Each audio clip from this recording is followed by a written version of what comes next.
नमस्कार मित्रांनो, स्वागत आहे तुमचं आसान भाषा मी या चॅनलवरती. तर आज आपण इक्विव्हॅलंट सर्किट ऑफ ट्रान्सफॉर्मर हा टॉपिक शिकणार आहे की आपल्या ट्रान्सफॉर्मरचं जे इक्विव्हॅलंट सर्किट असतं ते ऍक्च्युली काय असतं आणि इक्विव्हॅलंट सर्किट म्हणायचं कशाला ते आज आपण बघणार आहे. तर पण त्यापूर्वी एकदा रिकॅप करताना आपण हे बघूयात की आपण काय काय शिकलो. आपण लास्ट लेक्चरमध्ये phasor diagram no load at no load आपण बघितली की ज्याच्यामध्ये आपण IM, FIM, IW, I0, E1, E2 हे कॉन्सेप्ट बघितले.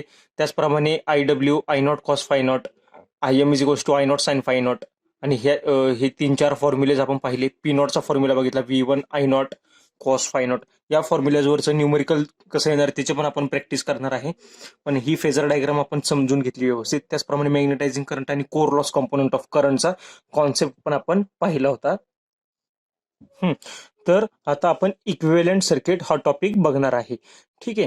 तर इक्विव्हॅलंट सर्किट म्हणजे नक्की काय? इक्विव्हॅलंट सर्किट म्हणजे आपल्या एखाद्या डिव्हाइसचं, आपल्या इक्विपमेंटचं आपण रिप्रेझेंट करतो in terms of standard circuit elements. Standard circuit elements means what? Resistance and reactance. ठीक आहे. यामध्ये आपण त्याचं रिप्रेझेंटेशन करतो आपल्या डिव्हाइसचं.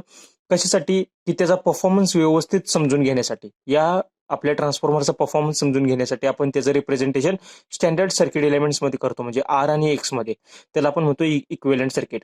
तर ट्रान्सफॉर्मरचं इक्विव्हॅलंट सर्किट कसं आहे तर ते याप्रमाणे आहे.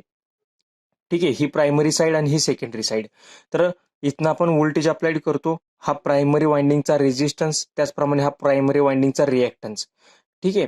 आणि रिएक्टन्स झाल्यानंतर आपला एक कोर लागतो ना आपल्यामध्ये. तर कोर मध्ये हा एक RC आणि हा एक XM. ठीक आहे. तर RC म्हणजे काय? कोर लॉसचा रेजिस्टन्स आणि XM म्हणजे मॅग्नेटायझिंग रिएक्टन्स. ठीक आहे. सर्किटला मॅग्नेटाइज होण्यासाठी जो रिएक्टन्स असतो ना, तर तो रिएक्टन्स म्हणजे मॅग्नेटायझिंग रिएक्टन्स. ही प्रायमरी वाइंडिंग, ही सेकंडरी वाइंडिंग आणि सेकंडरी वाइंडिंगच्या सेकंडरी साईडला सेकंडरीचा रेजिस्टन्स आणि सेकंडरीचा रिएक्टन्स. आणि हे आपलं टर्मिनल व्होल्टेज जे बाहेर मिळतं ते. ठीक आहे. तर हे पूर्ण नॉमेनक्लेचर झाले. V1 म्हणजे अप्लाइड व्होल्टेज आहे. R1 म्हणजे प्रायमरीचा रेजिस्टन्स. म्हणजे हा जो ट्रान्सफॉर्मर आहे आपण त्याला कसं रिप्रेझेंट करतो? शॉर्ट मध्ये आपण असं रिप्रेझेंट करतो. ठीक आहे. हे असं रिप्रेझेंट करतो. तर या प्रायमरी वाइंडिंग, ही जी वाइंडिंग आहे या वाइंडिंग मध्ये काहीतरी रेजिस्टन्स असतो, काहीतरी रिएक्टन्स असतो. तर ते R1 आणि X1 ने आपण दाखवलंय. ठीक आहे. या कोरचा जो रेजिस्टन्स आहे, कोर लॉस रेजिस्टन्स आणि मॅग्नेटायझिंग रिएक्टन्स या कोरचा, तो R0 आणि XM ने दाखवलाय. त्याचप्रमाणे या सेकंडरी वाइंडिंगचा रेजिस्टन्स या R2 ने आणि रिएक्टन्स X2 ने दाखवलाय. ठीक आहे. एवढंच आहे त्यामध्ये. हे प्रायमरी वाइंडिंगचे टर्न्स N1, या सेकंडरी वाइंडिंगचे टर्न्स N2. ठीक आहे. नाव आता हे जे दोन इलिमेंट आहेत ह्याला म्हणायचं सिरीज ब्रांच पॅरामीटर, कारण की हे दोन सिरीज मध्ये आहेत. आणि हे जे दोन इलिमेंट एकमेकाला पॅरलल आहेत ह्याला म्हणायचं पॅरलल ब्रांच पॅरामीटर्स. तर मोस्ट इम्पॉर्टंट असतं आपलं पॅरलल ब्रांच पॅरामीटर्स, हे समजलं पाहिजे. ठीक आहे. ज्यावेळी ट्रान्सफॉर्मर आपला वर्क करतो इथून करंट येतो, हा करंट असतो. आणि नो लोड करंट जो असतो, ठीक आहे, नो लोड करंट, तर तो काय करतो? नो लोड करंटचे दोन कंपोनंट असतात. कोणते? की एक IC आणि एक IM. ठीक आहे. तर IC म्हणजे आपण काय म्हटलं की core loss component of current. तर तो काय करतो? कोर लॉसला सप्लाइड करतो, म्हणून तो RC किंवा R0 यामधनं फ्लो होतो. या RC मधनं फ्लो होणारा करंट IC असतो. आणि मॅग्नेटायझिंग रिएक्टन्स XM मधनं फ्लो होणारा करंट असतो magnetising current. Magnetising current magnetising reactance मधनं फ्लो होतो. ठीक आहे. तर हे झालं त्यांचं म्हणजे ते I0 कसा डिवाइड होतो तो या दोन पार्ट्स मध्ये डिवाइड होतो. कोणता पार्ट कुठनं फ्लो होतो हे इम्पॉर्टंट आहे. ठीक आहे. तर हे होतं एक्झॅक्ट, हे आहे आपलं इक्विव्हॅलंट सर्किट. याच्यावरचे क्वेश्चन्स कसे विचारतात ते तुम्हाला सांगतो. आपल्याला काय सांगतात की हा R2 आहे ना, हा R2 मी प्रायमरी साईडला जर घेतला तर टोटल, तर R2 मध्ये काय चेंज होईल असा एक प्रश्न असतो. आणि दुसरा प्रश्न असा असतो, हा R2 जेव्हा मी इकडे प्रायमरी साईडला घेईल त्यावेळी टोटल रेजिस्टन्स मध्ये काय फरक असतो. या दोन टाईपचे प्रश्न विचारतात. त्याचप्रमाणे हा X2 जर मी प्रायमरी साईडला घेतला तर या X2 मध्ये काय चेंज होईल, आणि हा X2 जर मी प्रायमरी साईडला घेतला तर टोटल X मध्ये काय फरक होईल हे विचारतात. त्याचप्रमाणे हा R1 इकडे मी सेकंडरी साईडला घेतला तर काय होईल, हा X1 सेकंडरी साईडला घेतला तर काय होईल हे विचारतात. ठीक आहे. तर आपण आज पहिला टॉपिक बघणार आहे की exact equivalent circuit refer to primary side. ठीक आहे. म्हणजे काय, रेफर टू प्रायमरी म्हणजे फक्त प्रायमरी साईडला बघणार आहे. म्हणजे हे सेकंडरीचे एलिमेंट जे आहेत, हे दोन एलिमेंट ते आपल्याला कन्वर्ट करायचे प्रायमरी बाजूला. रेफर्ड टू प्रायमरी म्हणलं की फक्त प्रायमरी साईडने जे दिसल तेवढंच. मग हे जे सेकंडरीज आहे ते आपल्याला प्रायमरीला मूव्ह करावं लागतं. मग आपल्याला मेन एम काय आपलं, या R2 आणि या X2 ला कुठं मूव्ह करायचंय, इकडं R1 ला. ठीक आहे, मग हे सर्किट कसं होणार, जर मी मूव्ह केलं तर हा R1 चा R1 as it is, X1 चा X1 ॲज इट इज, हे दोन parallel branch parameter as it is इथं. आता हा R2 जर मी प्रायमरी साईडला मूव्ह केला तर काय आलं, R2 डॅश म्हणजे प्रायमरी साईडला मूव्ह करतोय म्हणून. त्याचप्रमाणे हा X2 मी इकडे मूव्ह केला त्यामुळे काय झालं, X2 डॅश, कारण की मी तो प्रायमरी बाजूला मूव्ह केला. आणि त्यामुळे इकडे काय राहिलं, आता इकडे काहीच नाही राहिलं, म्हणजे ते शॉर्ट सर्किट आहे बघा, हे फक्त शॉर्ट सर्किट झालं, राहिलं इथं, बाकी काहीच नाही. हे दोन्ही पॅरामीटर मी प्रायमरी बाजूला मूव्ह केले तर ते इथं मला असे दिसणार.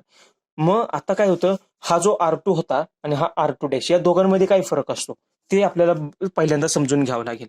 तर हा जो फरक असतो हा कशावर डिपेंड असतो, हा पहिल्यांदा डिपेंड असतो या नंबर ऑफ टर्न्सवर, N1 आणि N2 या दोघांवर डिपेंड असतो तो. ठीक आहे, आता आपण पहिल्यांदा काय देतो, टर्न्स रेशो आपण बघितलं तर टर्न्स रेशो म्हणजे नक्की काय असतं, N1 डिवायडेड बाय N2. आणि ट्रान्सफॉर्मेशन रेशो म्हणजे काय, टर्न्स रेशोच्या रिव्हर्स म्हणजे N2 अपॉन N1. तर तुम्ही कोणतंही एक व्यवस्थित लक्षात ठेवा. ठीक आहे, दोन्ही लक्षात ठेवण्यापेक्षा फक्त एक लक्षात ठेवा. जर तुम्ही टर्न्स रेशो लक्षात ठेवलं तर मी इथं काय लिहिलं, turns ratio is what, N1 upon N2 is equals to A. हा झाला माझा टर्न्स रेशो.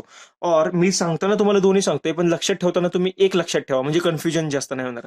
और transformation ratio K is equals to N2 upon N1. ह्याचा रेसिप्रोकल म्हणजे ट्रान्सफॉर्मेशन रेशो असतो, तो K ने डिनोट करतो आपण, बरोबर. मग हा R2 डॅश काय होतो, हा R2 dash is equals to, हे इम्पॉर्टंट आहे, R2 डॅश म्हणजे काय असतं, हा R2 इंटू A स्क्वेअर म्हणजे टर्न्स रेशोचा स्क्वेअर करायचा, तो असतो आपला R2 डॅश, तो असतो आपला R2 डॅश.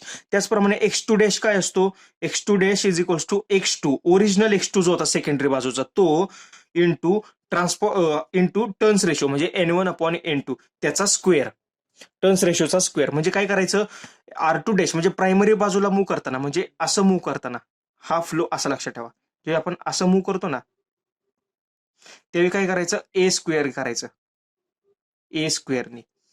एवढंच लक्षात ठेवा, फक्त हे साइन असं लक्षात ठेवा. इकडून इकडे येतं त्यावेळी काय असतं, A स्क्वेअर. म्हणजे ज्यावेळी मी ही बाजू इकडे घेणार त्यावेळी काय करायचं, मी A स्क्वेअर न गुणायचं, कुणाला R2 डॅश करताना R2 ला A स्क्वेअर न गुणायचं, X2 डॅश करताना X2 ला A स्क्वेअर न गुणायचं. सिमिलरली हे जर तुम्ही लक्षात ठेवलं तर मग केचं नका लक्षात ठेवू. मग केचं कसं येणार, जर इन टर्म्स ऑफ के केलं तर इकडे मूव्ह करत असेल तर 1 अपॉन के स्क्वेअर येणार.